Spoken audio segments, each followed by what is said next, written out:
one of the greatest fighters in the sport of boxing. Brock Jarvis!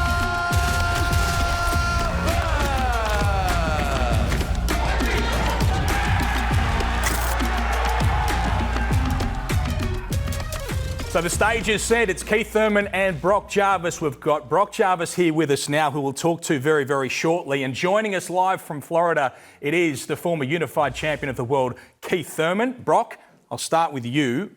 That man there in the screen, what does he represent to you? You've watched him for a long time. What does a victory mean against him in this fight? Yeah, I certainly have watched him for a long time. Very, very excited, truly honoured to be here. And I plan on making a statement on March 12th. So I'm preparing hard and I'm really looking forward to this. It's a big opportunity for me and I want to make the most of it. Is it a surprise to you that this was able to come together? When they said to you, we've got one for you and it's Keith Thurman, was that a shock? Yeah, well, originally when I got the call, I thought Keith had retired. I didn't think he was boxing anymore. So it was news to me. But like I said, very excited, and I thought, what an opportunity for me. We might bring in Keith Thurman from Florida now. Keith, thanks so much for joining us. We're really excited to get you to Australia. What do you know about Brock Jarvis? What was it like for you when they said that name to you and they said, come to Sydney, have a fight? I knew about Tim Tszyu, obviously, with his father and what he was able to do, becoming champion. So I had to do a little Google research on who Brock Jarvis was. I saw his accolades at 147, how he lost in his world title shot. And, this is just what they brought to the table. I have been inactive for 3 years now. I've done great things in the sport of boxing. A lot of fights have not come off in the USA.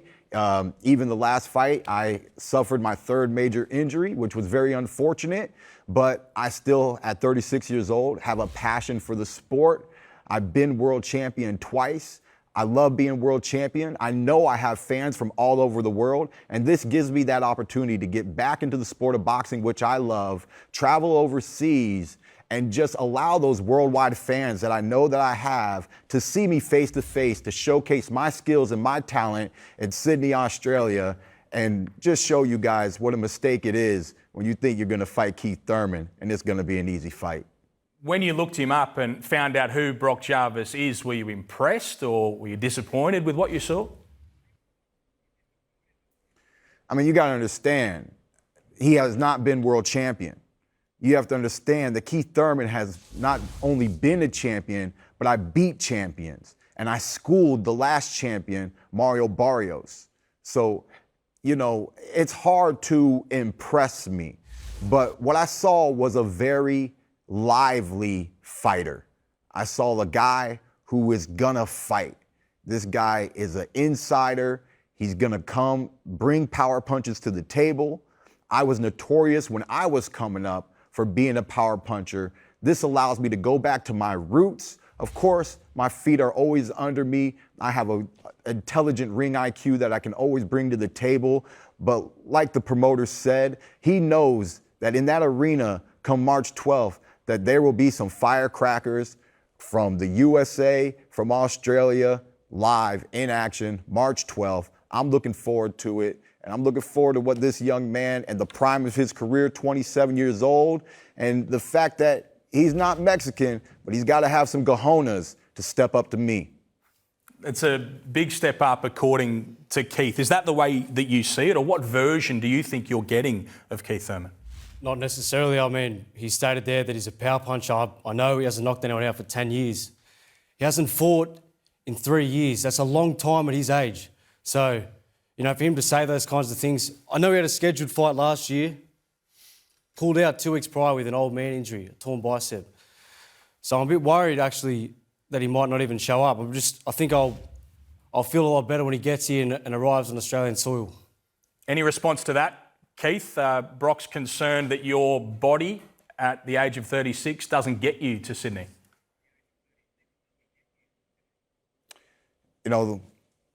Everyone is so quick to doubt.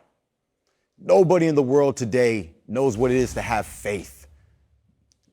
People don't understand what true passion is. This is not about Brock.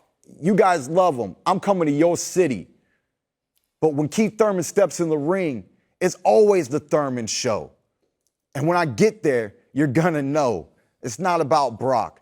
This is gonna be one of the greatest comebacks in 2025. This is history in the making. This is Sugar Ray Leonard. This is Muhammad Ali after prison.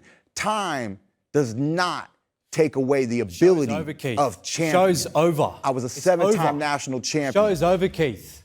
It's over. It's over now. It's finished. The show has just begun, my friend, and you're the first opening act. And you're going to get a big welcoming slap. I promise you, You're kid. looking for tune-up fights. I promise you. You're doing that. You got dropped. You got dropped 2 fights ago. You got stopped. You got knocked out, kid. I've never been knocked out in a fight against any of the world champions. The greatest amongst the greats. The time is up. You've had your time. You had your one time. You will not handle 5 rounds. Guaranteed. It's over. You're just a child to me, You son. had your one time. You're an amateur. You're an old man. You're an amateur. You're well and truly past it. It's all over. And just like your daddy, I'm going to give you a good whooping. Just like your I'm going to give you that whooping. How do you say it? Whooping. Just show up on Australian soil, Keith. I'll feel much better when you get here. You know, I won't worry anymore about you pulling out like you have in the past. That was one fight. I've pulled out of 2 fights Correct. due to 2 injuries. One was a whiplash against Sean Porter, which I gave him the fight and I won. I should have just beat Tim Tszyu one-handed. Y'all saw what happened. It's a big mistake. You mess with the big fish, USA. We run boxing. You don't run boxing. We run boxing. I've been about this life, son. I've been about this life. You already got slapped the first time you try to meet a champion, and you're about to get slapped one more time. Don't worry, kid. I'll be happy to give you the whooping your daddy never did. Keith, you mentioned Tim Tszyu there. That was a fight you were meant to have previously. Is there a part of you that sees this as a stepping stone towards another opportunity to fight against Tim Tszyu? Is Brock Jarvis your path to there? You guys want it. The promoters from that side of town are all capable of making this happen. This is what it is. It's not going to happen, Keith. I'm going to get back in action. Here, Keith, I'm going to warm up. I'm going to warm up my skills and talent. Remind people of who Keith Thurman is by beating up some kangaroos. All you want me to do is beat up some kangaroos. I'm going to fly over there. I'm going to get me this kangaroo. I'm going to come back to America, and I'll come get Tszyu if that's what you guys want. This is the entertainment you guys want. You've had it in the past. You've had Roy Jones. You've had Pacquiao. You've had some world-class international fighters come to your land, come to your soil. Luckily for you, I'm what's next. Is that how you feel, Brock, that Keith believes that this is just a stepping stone on the way to that fight? I think every time he opens his mouth, he should be arrested for air pollution. What have you done, Brock? Ask him a real question, man. What have you done, Brock, in boxing? What have you done? That's what I'm about to do. I'm about to beat up on an old man who's well and truly past it. That's fun. Well, good luck to you, son. Good luck to you. You're declining fast, similar You're to gonna your need hairline. Any final words before we let the pair of you go? Keith, to you first. Some final words to Brock Jarvis before we see you ahead of this fight on March the 12th. I'm just happy to be back in action for the world to see, for the doubters to doubt, for the haters to hate. But Keith Thurman was, is, and will forever be great. And that's what March 12th is all about. And to you, Brock, after hearing that from Keith Thurman and having this interaction as you have done, some final words to the man that you'll face in the ring at the Horden on March 12th. Just make sure you get there, Keith. Just make sure you show up. All right, just keep yourself fresh. I don't want us to hear about any old man injuries like you have in the past. Don't miss the plane flight. I'm going to be there, boy. Don't worry about it. We're going to have fun. I haven't traveled since COVID, kid. I love international travel. I met my wife in Tokyo, got married in Kathmandu. Now I get to fly to Australia and slap you. So it's going to be a good time. All right, thank you so much for joining us, Keith. We look forward to the build-up to this one and to Brock Jarvis as well. Thanks for coming along today. Congratulations on such a big opportunity. We can't wait for this fight. Thank you, Ben. Thank you to No Limit. Truly honoured to be here.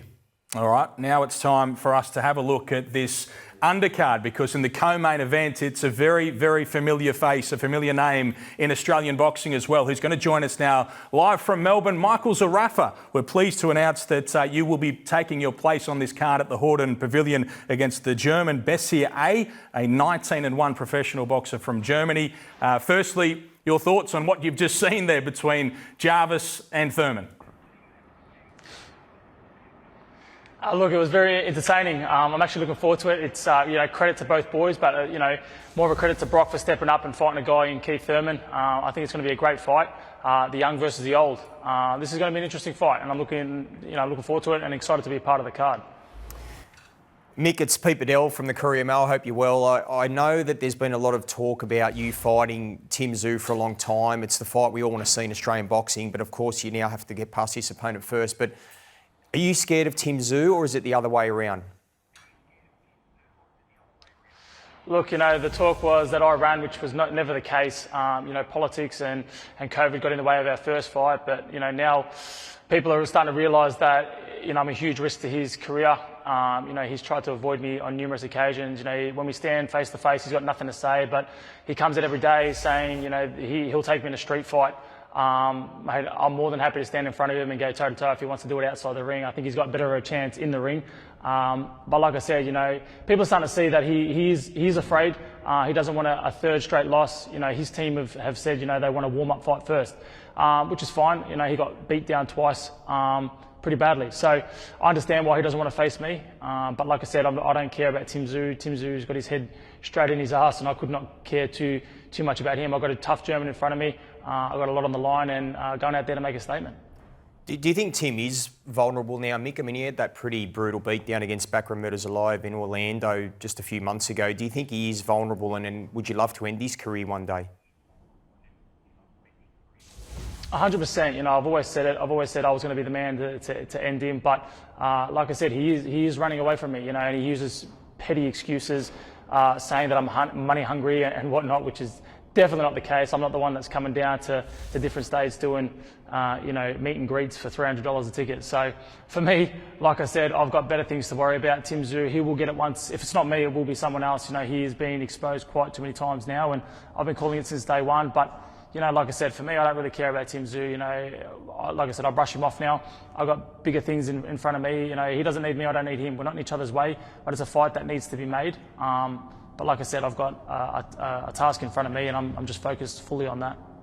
Michael, last time we saw you in New South Wales, there was all sorts of drama in the ring. Are you even allowed back here? And what sort of reception are you expecting from the crowd at the Horden? Yeah, look, last fight, it should have happened. My brother just did what a brother would do, but, I don't condone what he did. It was, it was terrible to see on TV, especially on such a big platform. But it is what it is. Hopefully we've put it behind ourselves and we move forward. We're on to bigger and better things now. And look, it was something that definitely shouldn't have taken place, and it did. These things do happen in the sport, but as long as no one got obviously injured and hurt, that's the main thing. And like I said, it definitely won't happen again. We're allowed to be back there, and we're coming back to put on a great show for the fight fans and tell everyone to get around, because it's going to be a great card. What sort of response, though, are you expecting from the crowd there at the Horden when you walk out into another Sydney crowd? Yeah, look, I expect it to be pretty hostile and definitely in the Germans' favour, but I'm used to it now. I just go out there and do what I got to do and get the job done. Win, lose or draw, I give them my absolute best. But like I said, the crowd doesn't define anything. I go out there and give my absolute all, and whether they love or they hate me, they'll watch me. And tell us about your opponent in this fight, the German Bessier A. What have you learnt about him since this fight was put together? Yeah, look, my name to him is a huge opportunity. Him beating me is massive. He'll enter the top 15 and things will open up for him. He's tough, he's hungry. We're the same age. But like I said, he's got nothing to lose, everything to gain. You know, I've got nothing really to gain, everything to lose. So for me, this is a risky fight, but, you know, I want to test myself. You know, he's only lost once, and that was early in his career. So he, you know, hasn't tasted defeat in quite some time. So his confidence will be through the roof. But that's where I'm here. That's why I'm here to shut him down and put on that show. And like I said, I've been promised titles on the line. So whatever titles, you know, get put on the line, I'll definitely bring them home and, keep climbing the ranks. Mick, where do you feel you're at in your career now? Like, you're 32, you've fought 3 rounds in 2 years, you had a pretty bad loss to Erislandy Lara in Vegas last year, of course, which would have been psychologically pretty damaging. Like, where are you at in your career and can you get better?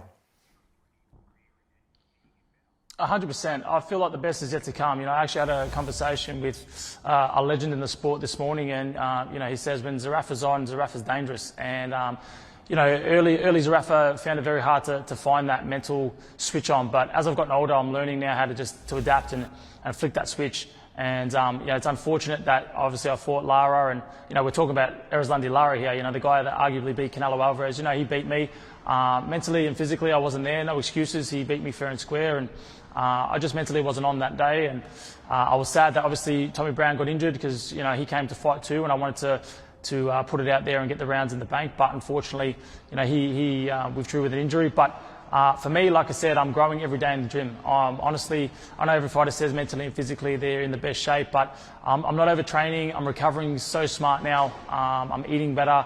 I'm just in a happier place. I've set up my own gym now, so I'm not amongst all the politics. I'm just, you know, closed doors, closed garage, and just working away now. And for me, I think that's the most dangerous Zerafa you're going to get. And come fight time, you'll see. All right, we're looking forward to seeing that, Michael, but we might finish because we know a lot about what you're doing at the moment. It is about the Zoo brothers. Do you have a message for Tim and for Nikita? I'm sure that they're tuning in and interested in what you have to say, but just finish us off with something to the boys. 100%. You know, Tim, grow a pair. You know, you're running. It's quite clear you're running from me. You don't want the fight. You don't want a third loss. If you're more than happy to fight in the street, mate, I'll come to Sydney and we can meet in the car park and we can settle it there once and for all. But if not, like I said, grow a pair and let's make it happen. Let's give the fight fans what they want, and let me take that third loss straight for you. All right, thank you so much, Michael Zerafa. We can't wait to have you back here in Sydney. We look forward to seeing you back in action on March 12th. Thanks, brother. And now we go further into what is a stacked undercard because Mato Tapia, we saw him in a Fight of the Year candidate in Orlando against Andrei Saavedra late last year, a draw on that occasion. And as we now catch up with him in Florida, you're looking a lot better than you were straight after that fight, a brutal battle. How do you look back on what was one of those fights that people will remember for years and years, Mato? Yeah, it was one of those fights where you find out a lot about yourself, and I learnt a lot about myself that night. If you can't break me on a night like that, then you're going to have a very hard time breaking me when I'm feeling good. So, yeah. All right, we're waiting to find out who your opponent will be for this fight, but what version of you are we going to get? Is this an improved version after going through all that adversity in Orlando, and how much improved? Yeah, look, I'm deep into camp already. I'm already sparring. I'm feeling fit. Been here for 4 weeks already, so I just can't wait to just showcase my skills again and just showcase a bit of heart and grit like you guys already saw.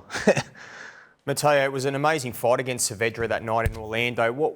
But you were dropped 3 times in that fight. Some people thought you lost it. You did well to escape with a draw. What do you feel you learnt about yourself? Yeah, look, I watched that fight being non-biased and actually scored a draw myself. I'm not going to say I got robbed. I'm not going to say I won. But I didn't lose that night. And there was 2 knockdowns in there that, you know, there was one knockdown I took a knee. I had a cut to my eye. That felt weird. That was an inexperience itself. And then the knockdown in the 9th was sort of a push. So take all those things out, and I probably could have snuck away with it. But that's boxing, and you just have to keep going, keep moving forward, and whatever's next is whatever happens. Well, you come into 2025 still undefeated, and we wait to find out who you will be fighting on March the 12th. But tell us what you see in store for the course of this year, because we know all those names in and around your weight division. We know where you're at in global boxing. As you look ahead, what's coming up? Yeah, look, I'm excited for this year. It's going to be a stacked year. I'm planning to have 3 fights, hopefully a world title chance by the end of the year. But that's something that will happen. I just have to keep working hard and keep my head down, keep focused, keep training, and good things will come. What about Mato? There's a few good middleweights now in Australia. Obviously, Brock Jarvis has campaigned there. Would you like to have a fight with Brock down the track, or perhaps even Michael Zerafa? Let's see how he does with Keith Thurman first. He's sitting with him here. He's pretty motivated.